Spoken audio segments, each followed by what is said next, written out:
Buenos días, mis queridos hermanos, les habla el pastor Víctor Hugo Juárez, compartiendo los pensamientos devocionales del día de hoy.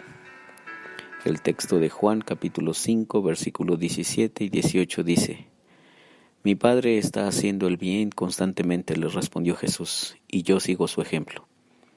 Tras esta respuesta, los judíos sintieron mayores deseos de matarlo. No podían soportar que, además de desobedecer la ley de ellos acerca del sábado, Jesús afirmara que Dios era su Padre, con lo cual se igualaba a Dios. Mi Padre está haciendo el bien constantemente, le respondió Jesús, y yo sigo su ejemplo.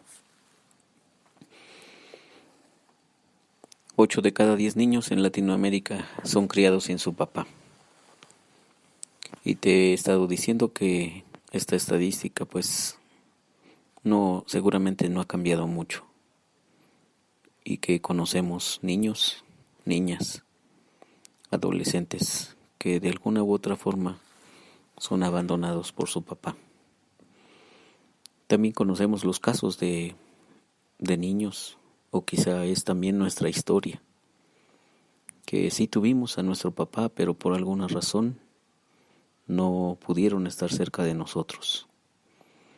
Por alguna razón tuvimos que estar lejos de nuestro papá. De tal forma que entonces esta figura del Padre Celestial, al compararla con nuestro Padre terrenal, pues suena un tanto extraña en esta cultura. Suena un tanto lejana.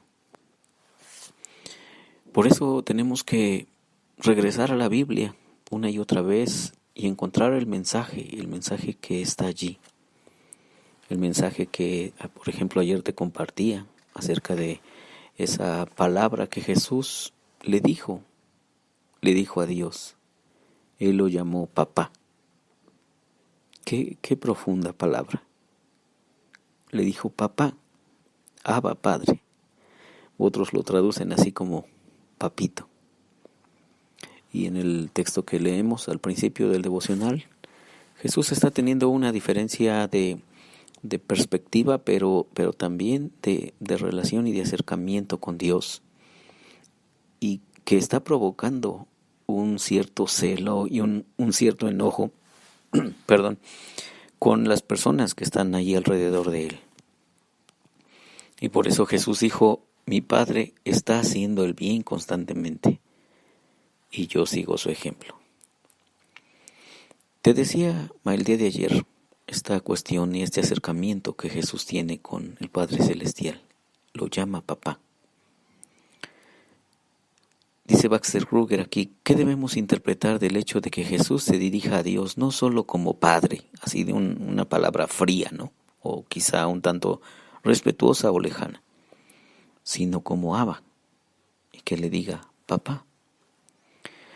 Según Joaquín Jeremías, que es otro experto en Nuevo Testamento, dice: este atrevimiento en el lenguaje era algo nuevo e inaudito, quizá revolucionario. Joaquín Jeremías, me parece que es en la década de los 80, que escribe justamente esta obra extraordinaria del Nuevo Testamento, una investigación que él hace, y llama así, su libro lo llama así, Abba, el lenguaje de Jesús para el mensaje central del Nuevo Testamento. Y hace toda una investigación muy interesante, muy profunda, en relación con esta paternidad y este acercamiento que Dios quiere tener con las personas.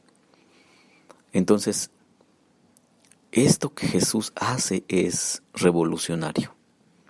Por supuesto, esto es tema del debate entre varios académicos, pero lo que no es debatible es el asombroso hecho de que Jesús utiliza la palabra o la frase mi Padre más de 60 veces en los evangelios, casi 40 veces en el Evangelio de Juan, lo cual no tiene paralelo en la Biblia hebrea.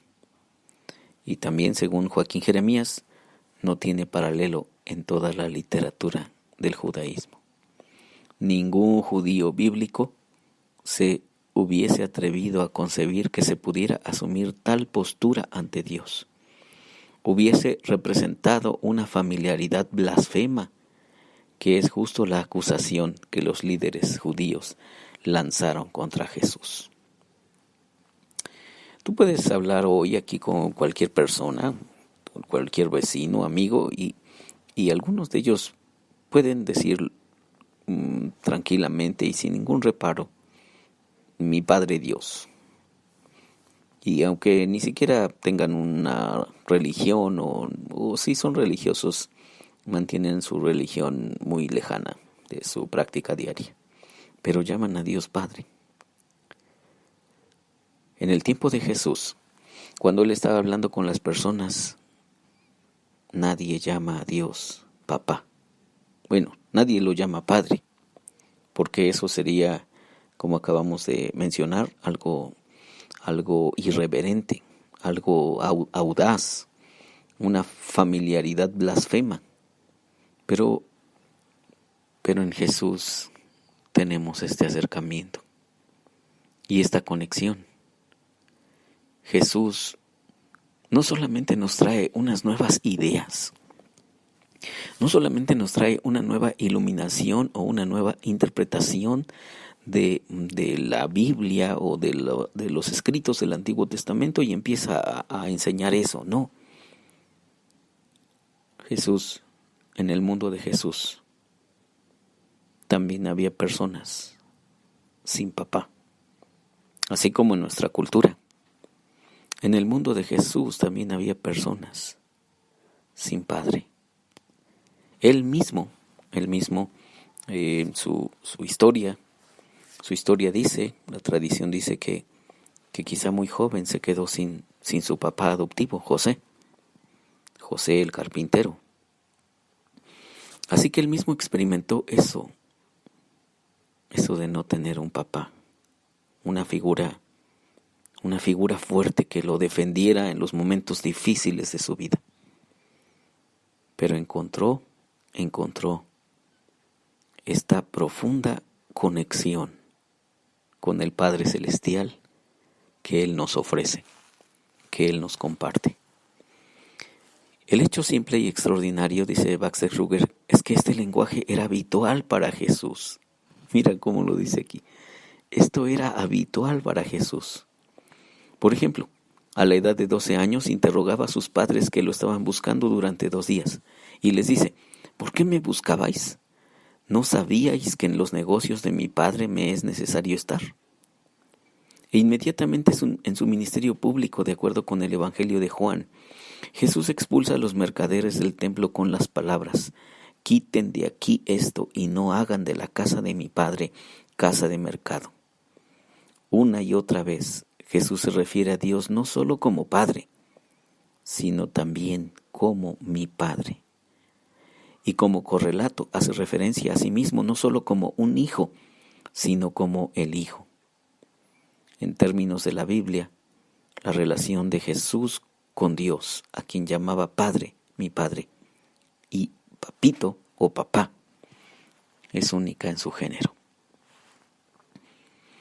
Así que, ¿qué tal si empezamos a tomar en serio esto? ¿Qué tal si empezamos a tomar en serio la profundidad de lo que Jesús nos ha traído, que es la relación con Dios como papá? ¿Qué tal si empezamos a tener esta experiencia profunda y poderosa de tener a nuestro Padre, a nuestro papá en casa, nuestro Padre Celestial?